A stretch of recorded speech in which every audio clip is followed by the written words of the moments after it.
It all started the morning I woke up to the sound of screeching tires, and someone yelling the words "Move that junk out of my view" like she was ordering peasants around a palace courtyard.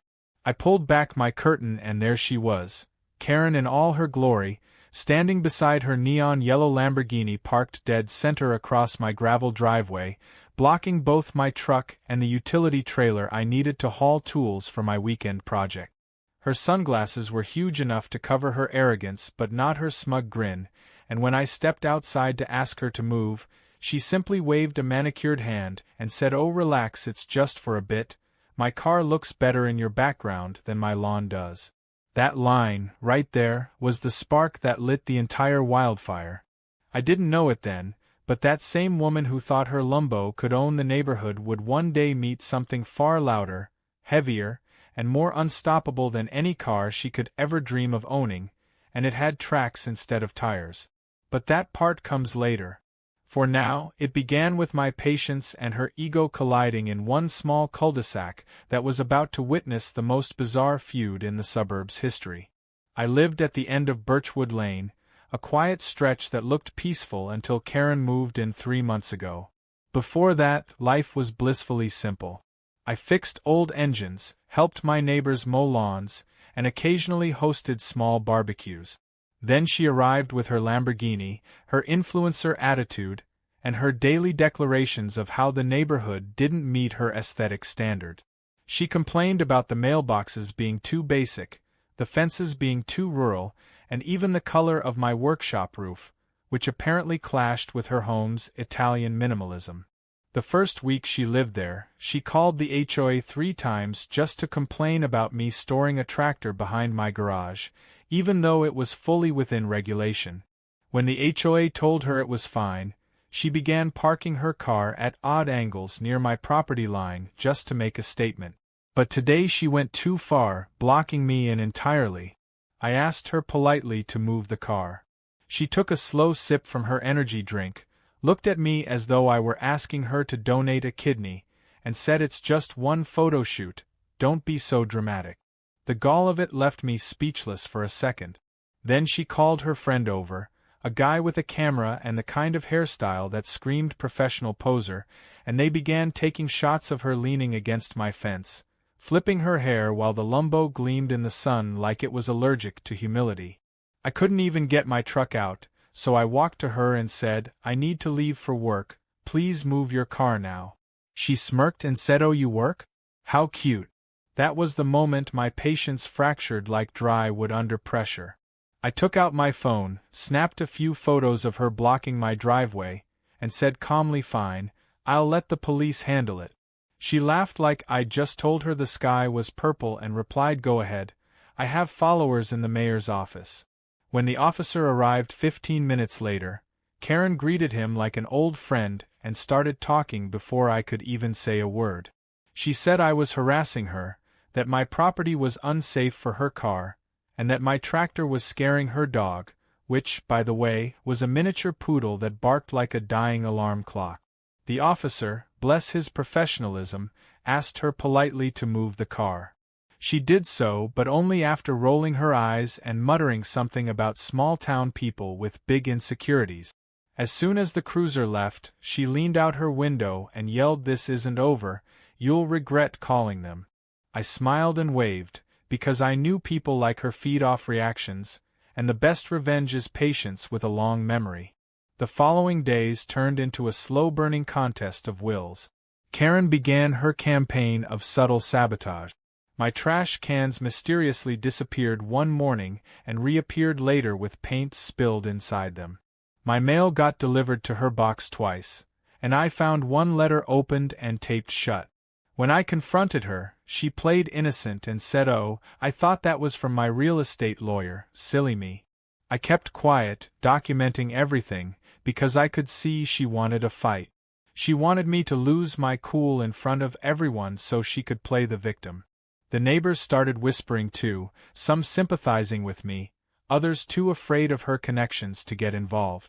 Then one night, she parked her car halfway across my driveway again, claiming the streetlight above her house was flickering and she couldn't risk scratches from tree branches. I stood there, watching her walk away, heels clicking like gunshots on the pavement, and thought if she wants a war, she's going to get one, but not the kind she's expecting. I spent that weekend digging through my storage shed, going through old blueprints and tools I hadn't touched in years. You see, before I bought this property, I'd worked for a construction firm that handled heavy equipment for the military base a few towns over. I knew a thing or two about machines with torque powerful enough to crush arrogance under steel weight.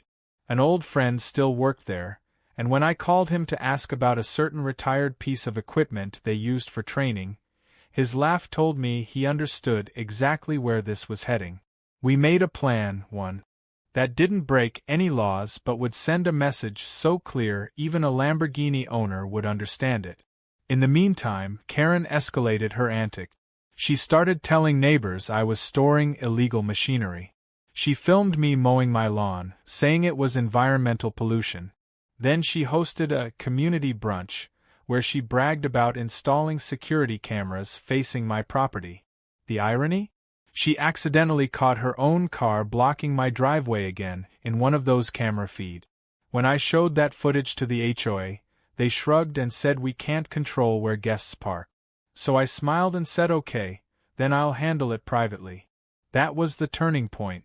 The next morning, she found construction cones lined neatly across her parking spot, with a sign that said road maintenance area do not block. She tore it down and shouted at me from across the fence.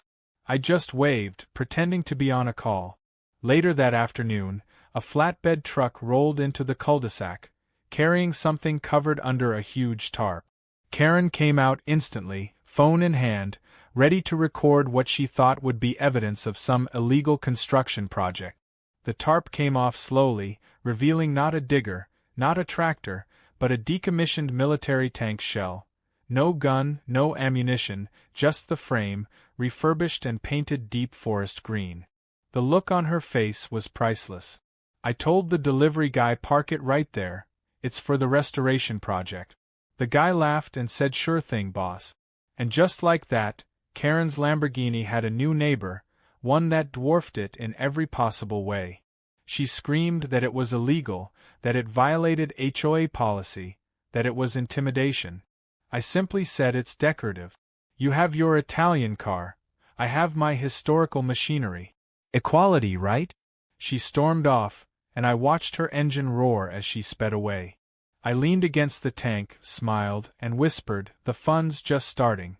Little did I know, that tank was about to become the neighborhood's most famous landmark and the reason Karen's empire of entitlement would finally crumble. But for now, the sight of her retreating in fury as sunlight bounced off her Lambo and onto the green steel beast was enough to make the entire neighborhood peek through their curtains with delight. It was the calm before the most entertaining storm Birchwood Lane would ever see. The morning after the tank's arrival, the neighborhood was buzzing like a beehive struck with a stick. People who had barely nodded at me before were suddenly stopping to chat, pretending to ask about my antique restoration project, while sneaking photos with their phones. Karen, however, didn't find any of it amusing. Her Lamborghini was now overshadowed, literally and figuratively, by the massive steel frame that sat on my property line like a sleeping dragon. Every time sunlight glinted off its riveted armor, I could see her twitch behind her sunglasses as if the reflection itself insulted her. She called the HOA that morning, and by noon 2 board members were at my driveway, clipboard in hand, their polite smiles hiding discomfort. I greeted them warmly, explained that the tank was a non-operational historical piece being restored as a private hobby, and offered coffee. They inspected it, scribbled some notes, and one even took a selfie before leaving. Karen stood by her fence the whole time, shouting that they were being bribed by caffeine and country charm. The HOA left shaking their heads, muttering about how they didn't have a rule for decommissioned armored vehicles, and Karen's face turned the color of overripe tomatoes. That night, I heard her voice through the open window, shrill and restless, talking to someone on the phone about lawyers and media exposure. She was determined to make this her grand crusade, painting herself as a victim of male intimidation and rural terrorism. I almost laughed, but instead, I took out my notebook and started writing down every single thing she did, every complaint, every confrontation, because deep down, I knew she'd eventually overplay her hand. The next morning she had taped a sign on her front lawn that said "No war machines in residential zones." It was written in red marker like a protest banner. A few kids on bicycles stopped to laugh at it, and I noticed one of them taking pictures with the tank in the background. By afternoon those pictures were all over the local Facebook groups, captioned with things like "Birchwood's new attraction" and "Man turns suburb into battlefield chic." The comments were pure comedy, people joking about tank rides and Karen's luxury car needing therapy. I didn't post or say a word, I just sat back and watched her ego implode. 2 days later, she took her battle to the next level. I came home from work to find a man in a suit waiting by my gate, holding a stack of papers. He introduced himself as a representative from the city's code enforcement office. Karen was standing across the street, arms crossed, pretending to water her already soaked flowers. The man was polite but firm, explaining they'd received a formal complaint about military-grade equipment being stored in a residential area. I led him to the tank and showed him the documentation from my friend at the base confirming it was a decommissioned, non-functional display model with no active weapon system. He checked the VIN-like serial number plate, took photos, and then said, "Well, sir, technically this doesn't violate anything." Karen's jaw dropped so hard I thought I heard it hit her driveway. The officer even chuckled when I said, "It's about as dangerous as her garden gnomes." As he left, she screamed at him, accusing the city of corruption, favoritism, and small-town backwardness. The officer just waved politely and told her to have a nice day. That evening, I decided to push things just a little further.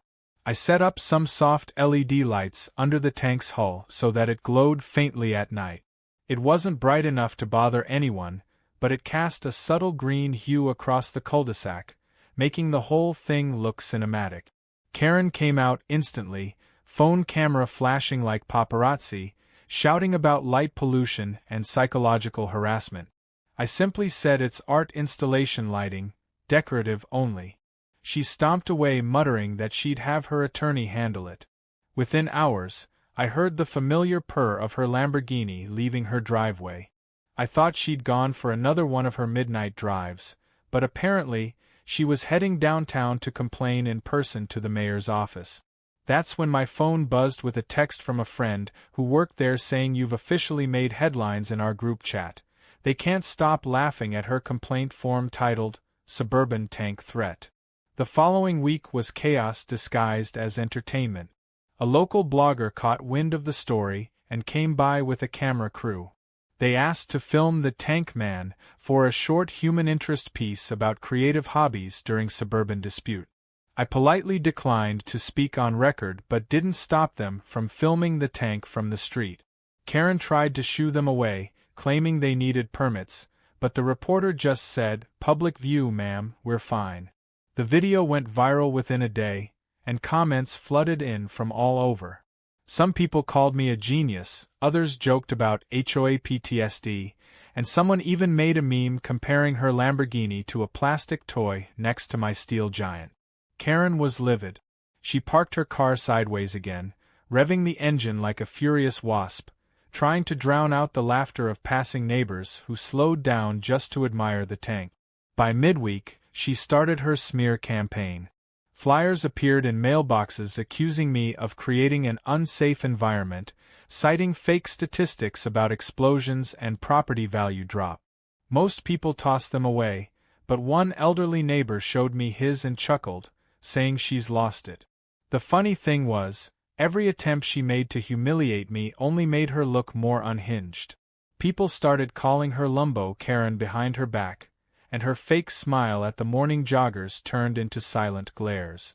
Still, I stayed calm, fixing up the tank's outer shell with careful strokes of paint, polishing it until it gleamed.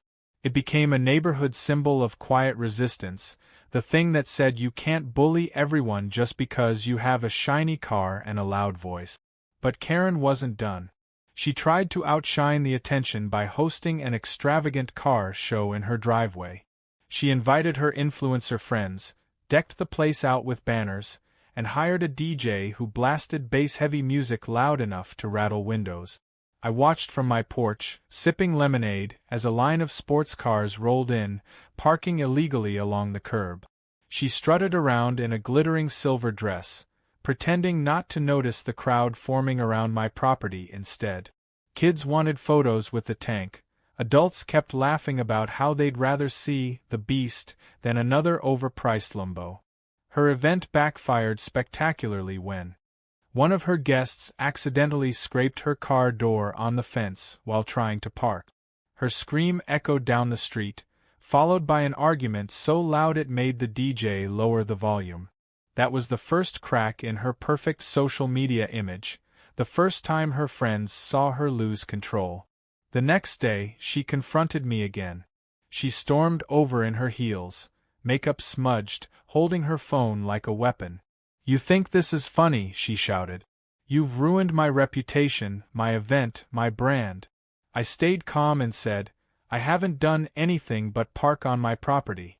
You're the one turning this into a war." Her voice trembled with rage as she yelled, "I'll make you pay for this. I'll take everything from you." I shrugged and replied, "You can't take what's already stronger than you." She stomped away, knocking over her own flower pot in the process. I knew she was running out of moves. She'd tried the HOA, the police, the city, and now her own followers were turning on her.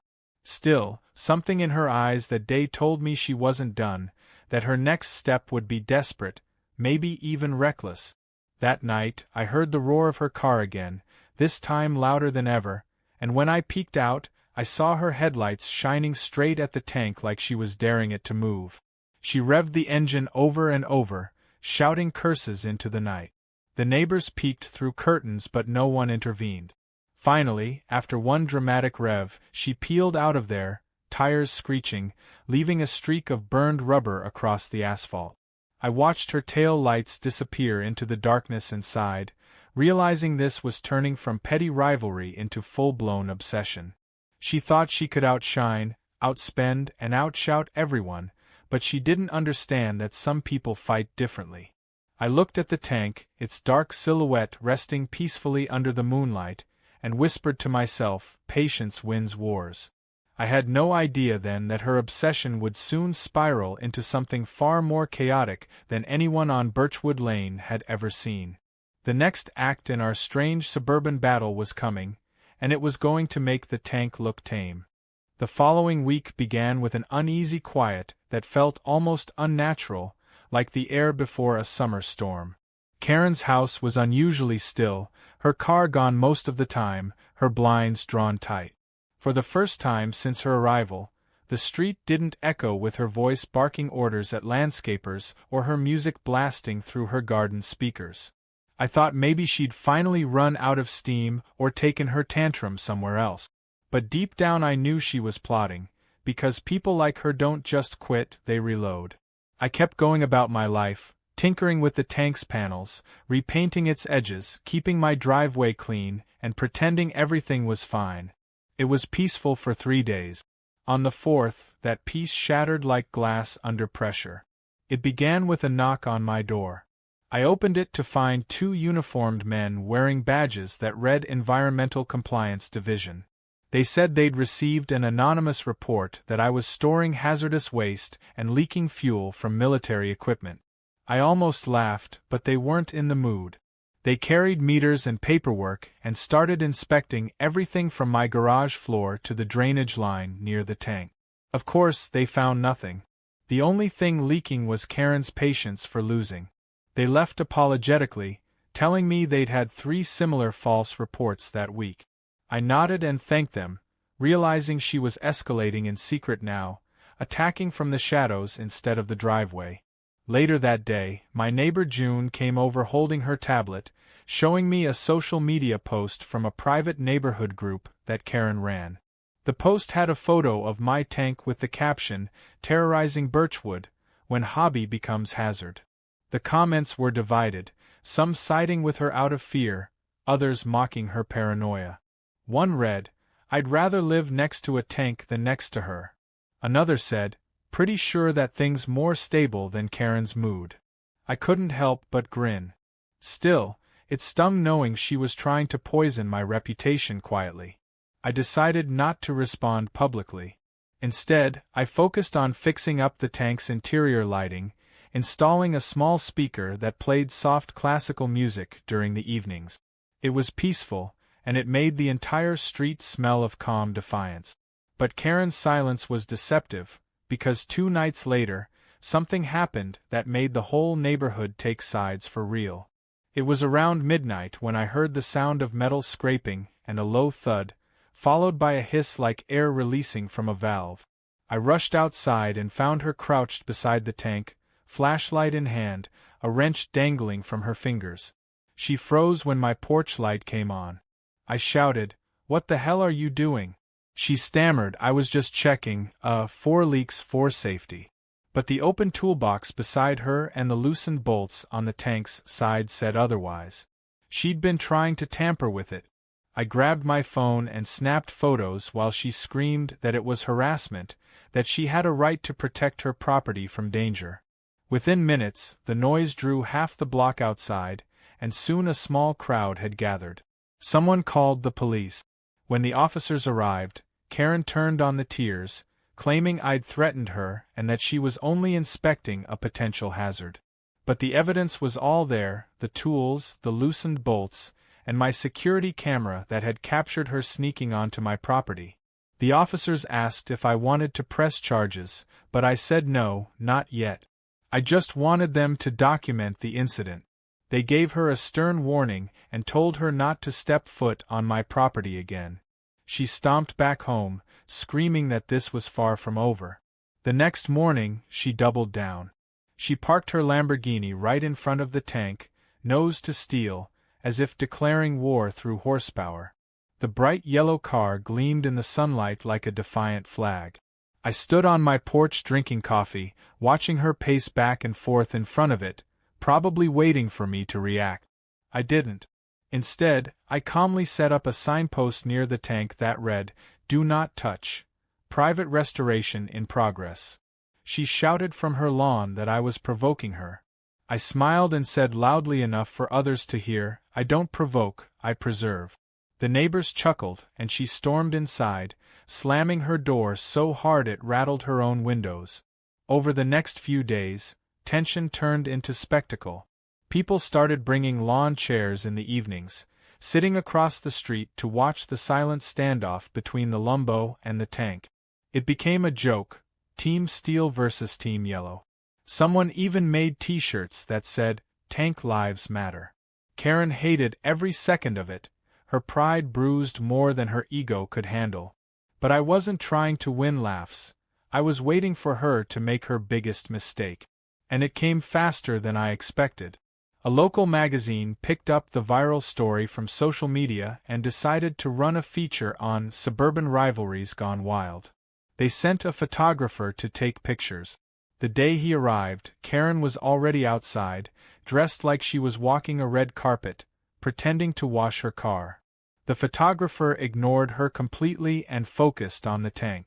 That must have been the final straw, because the next morning, I woke up to find her car parked sideways across my front gate with a banner draped over it that read, "Remove your junk or face legal consequences."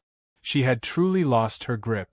I called the HOA, but by now they were so tired of her antics that they said, "As long as no one's hurt, it's a civil matter." So I did what I did best, I waited. That afternoon, my old friend from the base stopped by again. He brought a small mechanical kit and said, "Thought you might like this, it's a mock turret motor, spins slow for display." We installed it that evening, and when the tank's top rotated gently for the first time, the whole street cheered. Karen came running out, screaming, "That's illegal, you can't have moving parts, it's threatening." I just waved and said, "It's decorative motion for balance display."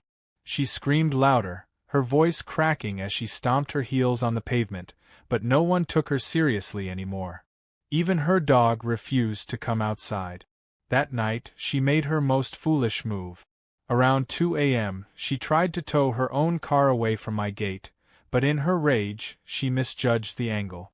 The Lambo's front bumper clipped the corner of the tank's platform, scratching its paint and leaving a small dent in her luxury hood. The sound was unmistakable, a crunch that echoed through the quiet street like poetic justice. I stepped out, phone in hand, as she stared at the damage in horror. Her car, her precious status symbol, now had a scar caused by the very thing she hated most. She turned to me, face pale, voice trembling, and hissed, "You'll pay for this." I said softly, "Maybe you should look in the mirror first." She screamed incoherently and drove off, sparks flying from the undercarriage where she scraped the curb. The next day, the neighborhood was in uproar again. Photos of the accident spread like wildfire. People whispered that she'd lost control. Some even said they'd heard rumors that the dealership refused to service her car after seeing the footage of her reckless stunt. Meanwhile, I fixed the small dent in the tank's side and added a new sign that read, "Built tougher than arrogance." It wasn't directed at her by name, but everyone knew. From that day forward, people began to distance themselves from her. Invitations to her parties dried up, her social media followers dropped, and her once perfect influencer image cracked like old paint. But she wasn't done, not yet. Late one evening, I saw her pacing her driveway, phone pressed to her ear, gesturing wildly. I couldn't hear her words, but I caught enough to understand she was contacting someone with authority. She looked desperate, cornered, and furious. The next morning, a black SUV rolled into the street, with men in suits stepping out. They examined the tank, asked me a few polite questions, and confirmed everything was legal. Karen came out screaming that I was bribing them too. One of the men turned and said, "Ma'am, this is a lawful installation, please refrain from making baseless accusations." The look on her face was priceless, but there was also something new behind it, fear. She was starting to realize that no one was on her side anymore.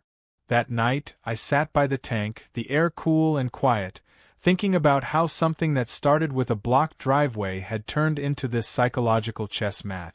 Karen's downfall wasn't from any grand revenge plan, it was from her own inability to stop digging holes. She'd turned herself into the neighborhood villain, and I hadn't needed to lift a finger beyond patience. Still, I had a feeling she had one last card left, one act of desperation waiting to unfold. I could feel it in the way she glared from her window, the way she revved her car engine late at night like she was taunting fate. I knew this story wasn't over, not yet. Because when people like Karen fall, they don't go quietly, they explode. And soon, something was going to explode, figuratively or literally, on Birchwood Lane. For a few days, the neighborhood felt calm again, but that calm was just a thin shell covering the chaos that was about to erupt. Karen's pride had taken one blow too many, and everyone could feel the tension building like a pressure cooker ready to blow. Her car sat in the driveway, freshly repaired but stripped of its flashy decals, her ego nursing wounds no mechanic could fix. I hadn't seen her much since the city officials cleared me, but when I did, she avoided eye contact, only to glare when she thought I wasn't looking. Still, the quiet made me suspicious. I'd seen this cycle before with her. Anger, silence, explosion. The silence part never lasted long. One afternoon, while I was changing the oil in my truck, I heard the unmistakable sound of hammering across the street. I looked up and saw Karen directing a crew of workers who were erecting something tall, metallic, and unsightly on her front lawn. At first I thought it was scaffolding for repairs, but when the frame started taking shape, I realized she was building a wall. A massive, ugly, steel-paneled barrier right along her property line facing my house, like some petty suburban Berlin. By sunset, it stood tall and proud, blocking most of her yard from view. The neighbors came out one by one, gawking in disbelief. She strutted around, instructing the workers to add a sign that read, "Private Zone, no trespassing, authorized vehicles only." It was a thinly veiled jab at the tank, and she knew it. I called over the fence, asking what she thought she was doing, and she snapped back that she was taking back her privacy and protecting her property value from unsightly junk. I told her the wall violated multiple HOA rules about neighborhood aesthetics and height restrictions. She smirked and said, "Then call your little friends again, maybe they'll build you a matching one." The sarcasm rolled off her like venom, but this time I didn't rise to it. I simply said, "You just made a bigger mistake than parking your car on my gate." Then I went back to work on my truck. The next morning, the wall gleamed silver in the sun, an eyesore that blocked her view and ironically made her yard look like a prison yard. The HOA president came by, took one look, and shook his head, saying he'd have to issue a violation notice. Karen exploded at him, claiming bias and favoritism, but it didn't matter. The fine was issued that afternoon. Instead of backing down, she doubled down, adding floodlights at the top of the wall that blasted directly into my windows at night. The first time they came on, I nearly dropped my coffee cup from the sudden glare. She had positioned them perfectly so that my living room looked like a stage under interrogation lights. The neighbors complained too, because the lights spilled across their yards, but she didn't care. I tried calling the HOA again, and they said they'd send a formal letter but couldn't intervene immediately. That night, I sat in the bright white glow, thinking.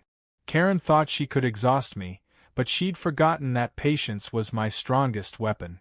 The next day, I decided to respond, not with anger but with creativity.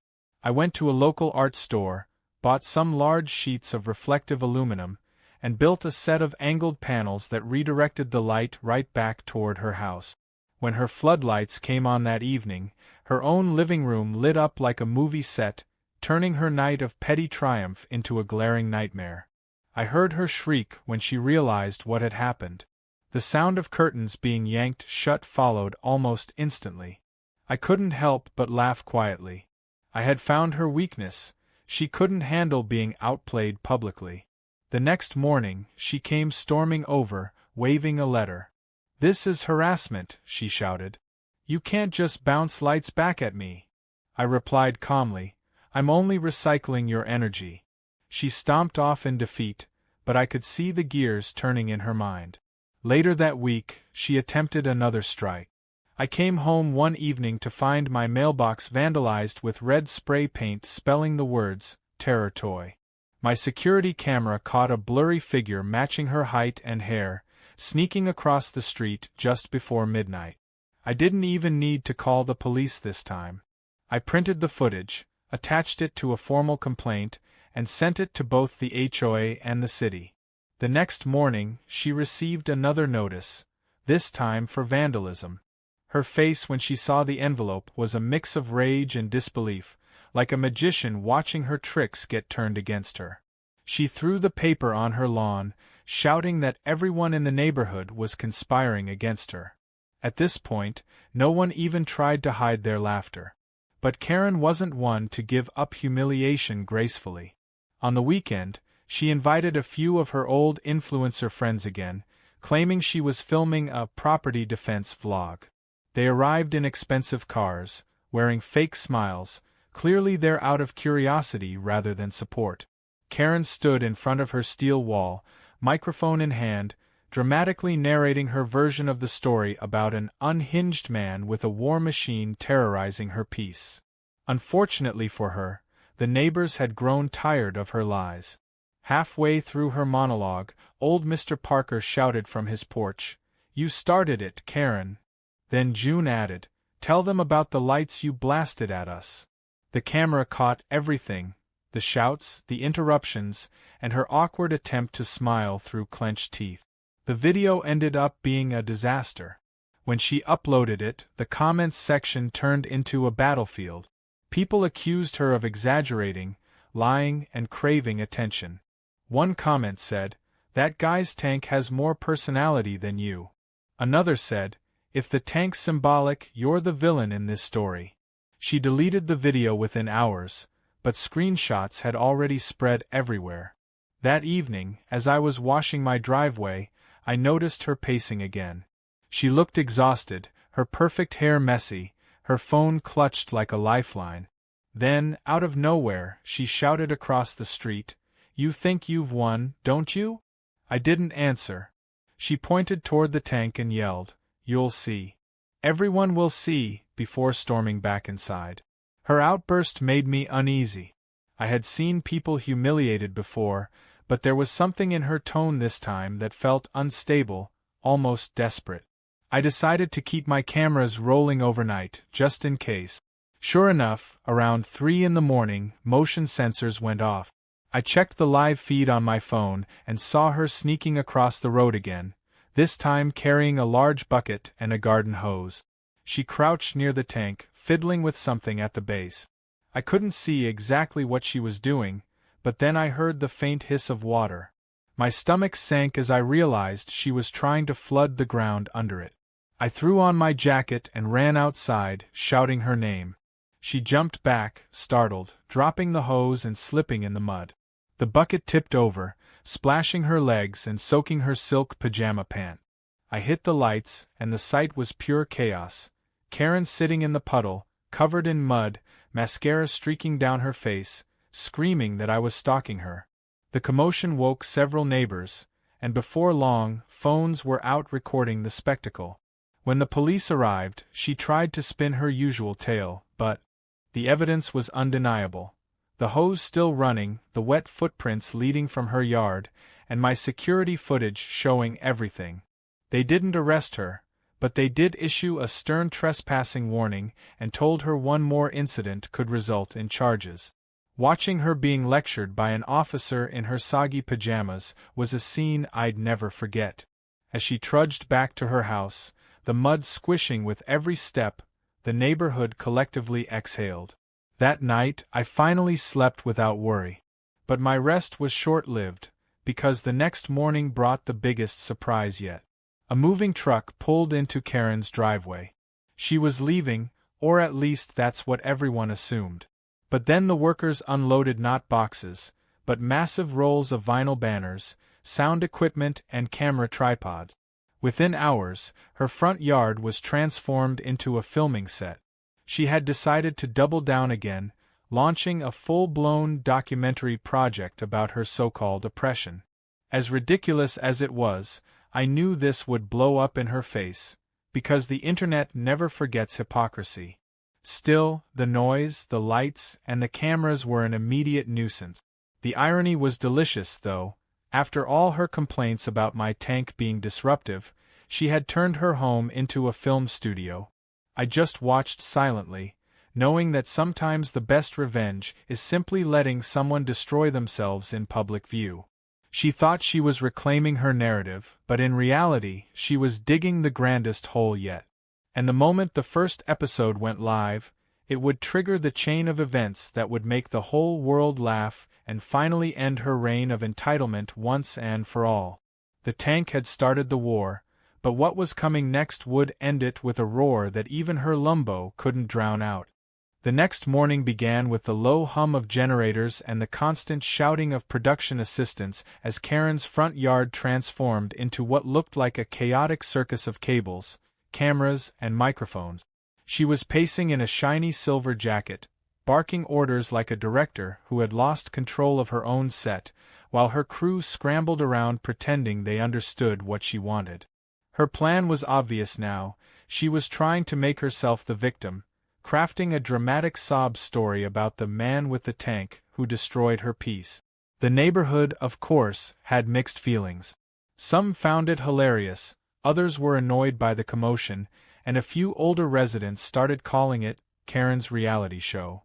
From my porch, I watched in quiet amusement as a drone buzzed overhead filming the tank from above, while Karen stood near her Lambo rehearsing emotional lines about being oppressed by toxic masculinity and mechanical aggression. The irony was so thick it could have been cut with a shovel. I didn't say a word or complain. I just let her dig her own pit deeper, confident that her need for attention would soon consume her completely. By afternoon, her driveway was blocked with camera trucks, and the noise was unbearable.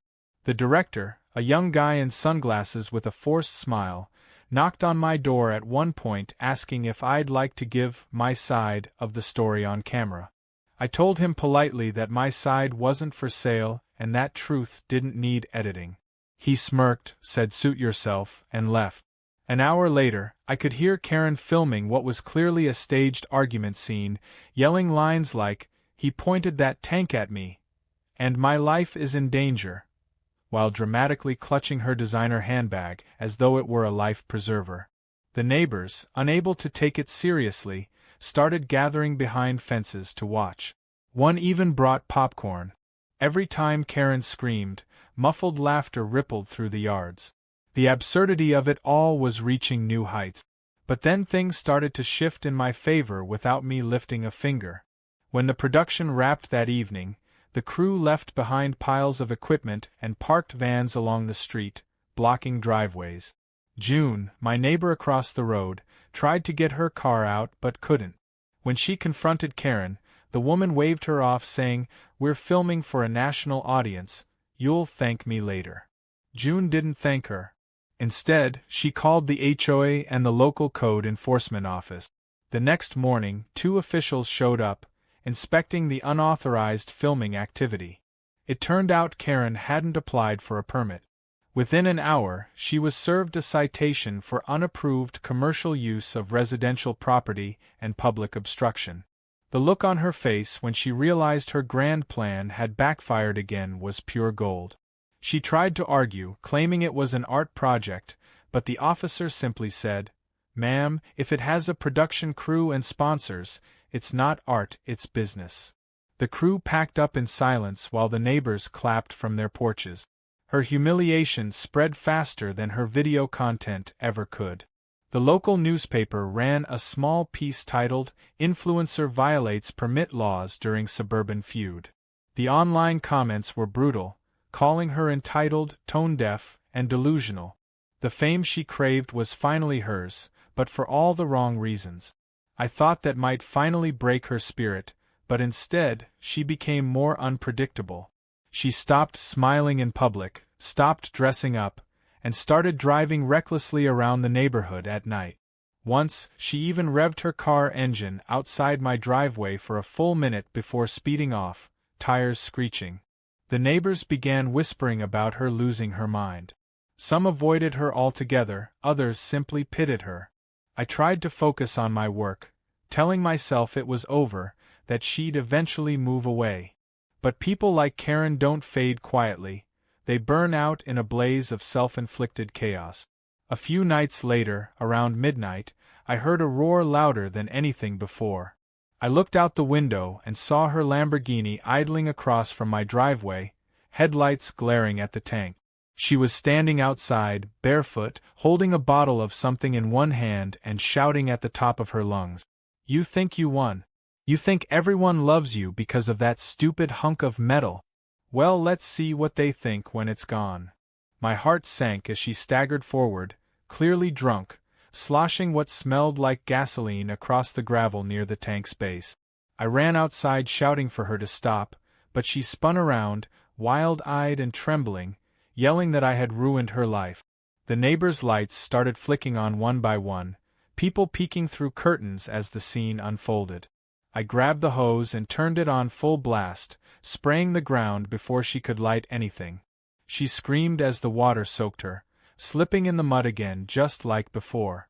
This time, when the police arrived, there was no argument, no spin, no crying performance. They handcuffed her right there on the spot. She was shouting nonsense about freedom of expression and artistic protest, but it didn't matter.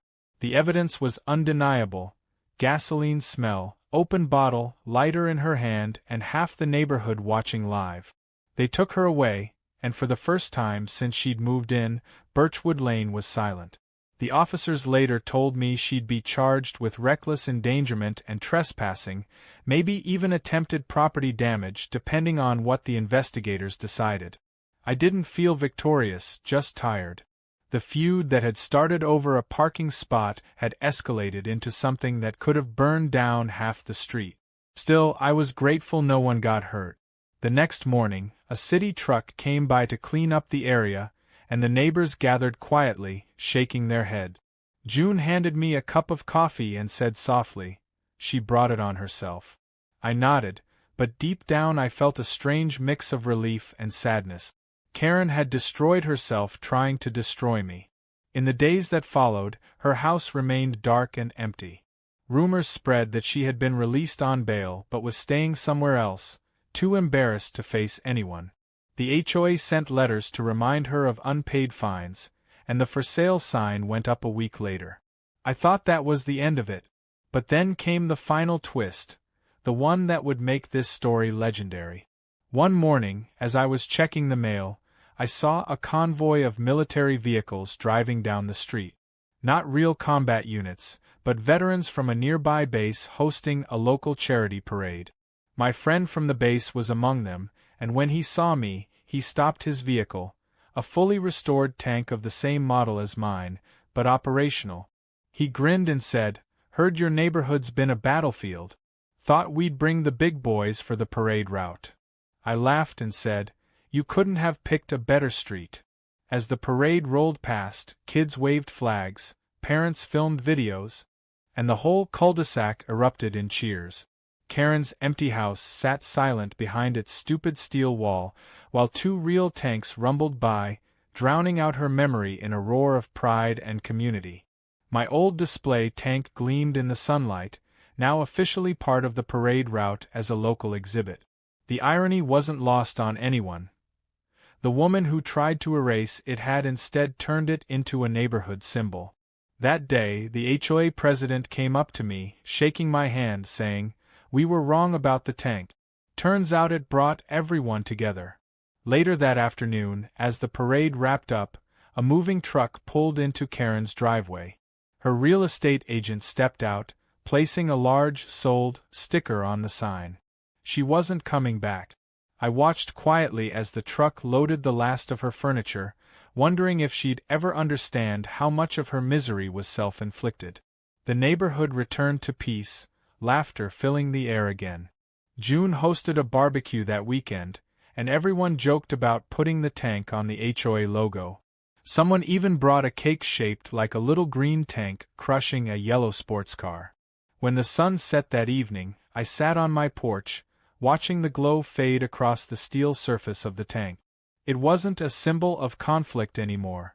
It was a reminder that patience, wit, and calm will always outlast arrogance and noise.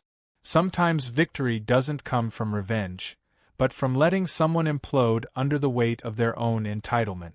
Karen's name faded from conversation within weeks, her memory buried under laughter and stories told at every neighborhood gathering.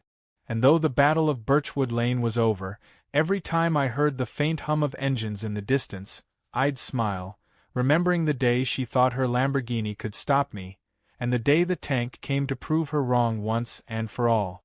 Weeks passed and life on Birchwood Lane finally settled into a rhythm that felt almost peaceful, like the neighborhood had collectively exhaled after holding its breath for months.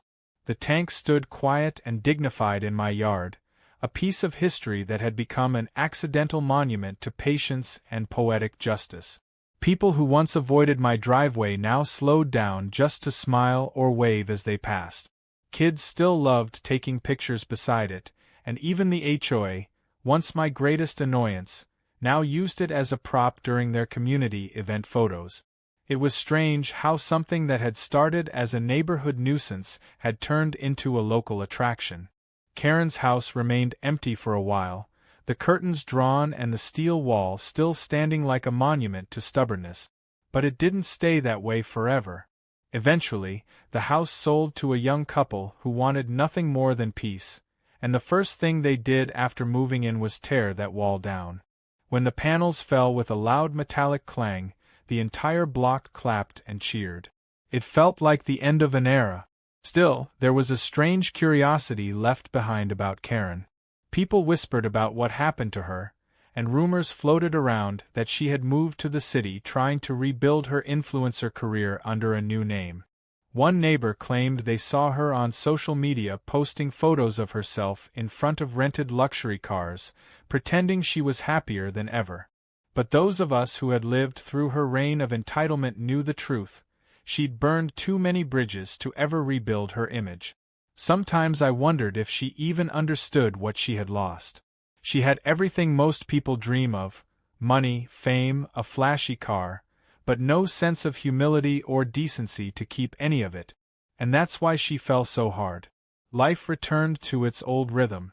My mornings were spent in the workshop restoring engines, and my evenings were filled with the smell of cut grass, barbecue smoke, and the laughter of neighbors who now treated each other like a small family. June still brought over fresh lemonade, old Mr. Parker came by to borrow tools, and everyone had a story to tell about the tank days. The story spread far beyond our little street too. One day I got a call from a local museum curator who'd heard about the tank and wanted to feature it in an exhibition about unusual suburban history. They offered to move it temporarily for display, polish it up, and even pay a small honorarium.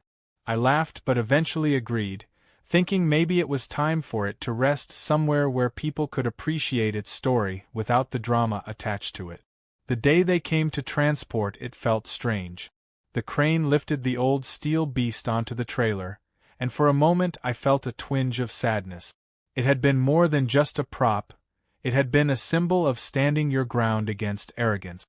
When the tank finally rolled away down the street, the sound of its weight echoing off the houses, I stood on the porch remembering everything that had happened: the first argument, the blocked driveway, the police visits, the laughter, the chaos, and finally, the silence that followed her downfall.